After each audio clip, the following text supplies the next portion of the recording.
contexte. Saleh Tebrogo qui va... Je voudrais, avant d'aborder la question, faire une précision. Parce qu'on est dans un environnement où beaucoup de choses sont dites, y compris parfois avec la volonté de distiller la peur. Quand on prend par exemple les décisions du Conseil constitutionnel, on dit elles ne sont pas susceptibles de recours. Ensuite, on ne conteste pas les décisions de certaines institutions. Certains brandissent cette disposition comme une sorte d'épée sur la tête des citoyens. Ce n'est pas vrai. Toute décision de justice peut être contestée. Commentée aussi. Contestée, commentée.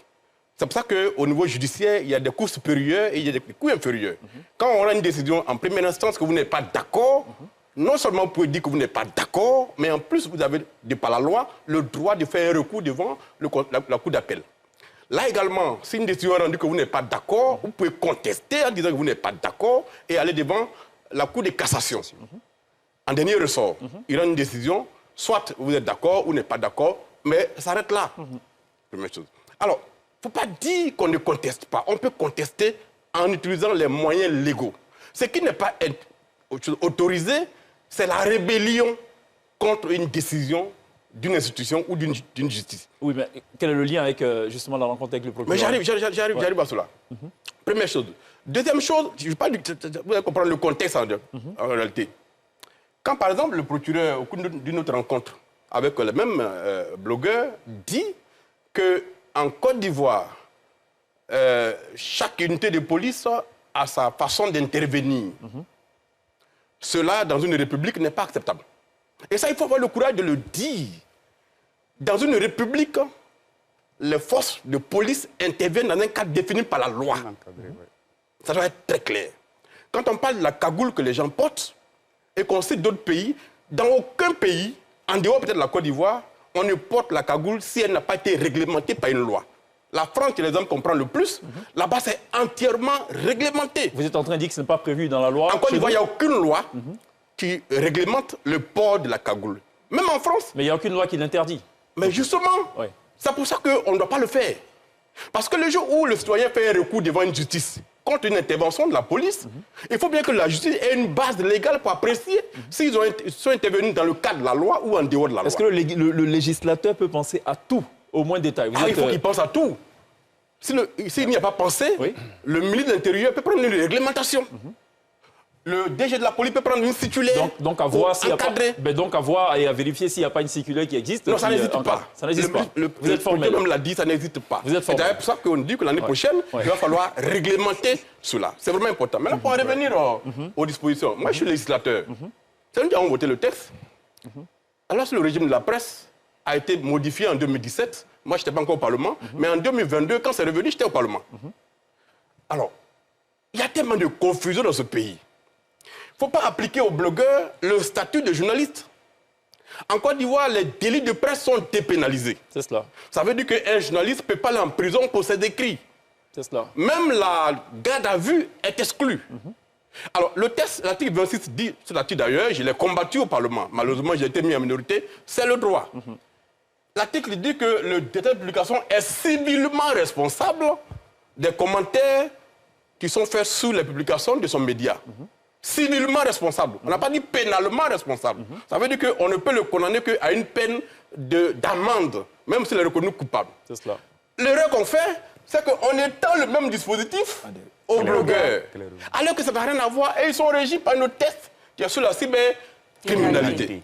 Et dans ce cadre-là, quand on parle de complicité, la loi dit clairement qu'avant de dire au blogueur qui a publié qu'il est complice, il faut démontrer que tu lui as notifié que sur son publication, il y a un commentaire. Très bien, on a bien compris. Au-delà de ça, tout de même, vous êtes quand même celui qui a inscrit dans son programme de société au niveau de l'ADCI l'interdiction, une fois arrivé au pouvoir, l'interdiction d'accéder aux médias sociaux par les mineurs, donc des personnes âgées de moins de 18 ans. C'est notre cadre, ça. Oui, mais la question que je pose, et là on est vraiment sur l'esprit, est-ce que vous pensez que globalement, sortons quand même des considérations électorales et électoralistes, est-ce que le fait de réguler de cette façon l'animation des pages sur les réseaux sociaux est une bonne chose ou pas? Est-ce que c'est très mal fait? Est-ce que c'est très mal pensé?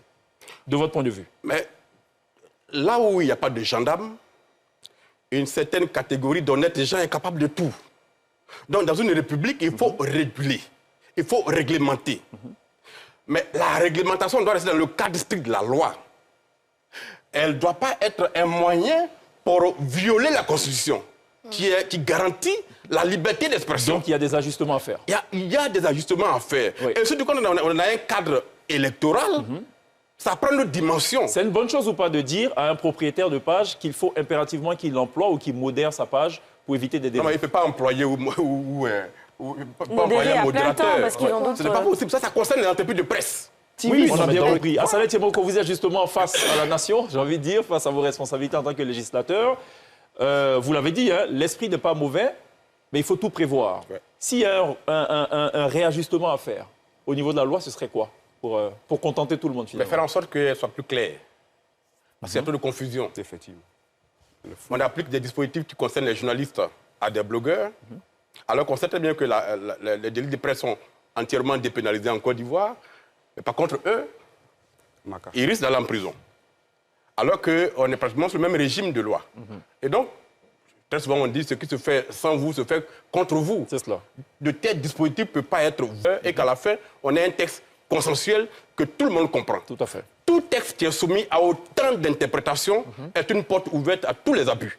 Et nous pensons que de plus en plus en Côte d'Ivoire, nos lois doivent être plus claires pour qu'elles ne soient pas soumises aux humeurs de chacun. 15 secondes. J'essaie d'ajouter quelque chose, peut-être ce que l'honorable ne sait pas, c'est que le procureur a dit les délits de presse qui ne sont pas condamnables. Quand un journaliste vient sur Facebook ou bien sur un réseau social et qui fait un post, qui a ce genre de commentaires, ça ne tombe plus dans le cadre des délits de presse. Donc il est susceptible de poursuite. Cybercriminalité. Ok. D'accord. Ce qui, ma foi, se justifie un peu. Ben non, mais ça justifie. En fait, c'est ça. Il y a une confusion. Le problème, c'est quoi? Le problème, c'est que... Chèque n'est pas très actif sur Facebook. Le presse est diffusé par un canal. Et le canal est connu par la loi. C'est tout support, que ce soit numérique ou que ce soit physique, même placarder un texte, même dans la rue, c'est le support. C'est cela. Dès l'instant où il a le statut de journaliste, son écrit ne peut pas le conduire en prison. Là-dessus, il n'y a pas de débat. Bon, peut-être parce qu'il a la formation, il est connaisseur. Non, parce qu'il est dans une rédaction, il est dans une entreprise légalement constituée, et en plus, il a une carte de presse. C'est cela, tout à fait. C'est ça qui le couvre. Voilà. Donc, c'est clairement déterminé. En revanche, les blogueurs n'ont pas de carte de presse. C'est cela. Ils n'ont pas de bon, ça aussi, c'est un autre sujet d'entreprise. Voilà, donc il faut clarifier les choses. Et dans des pays sérieux, ils ont commencé à prendre des lois pour protéger les lanceurs.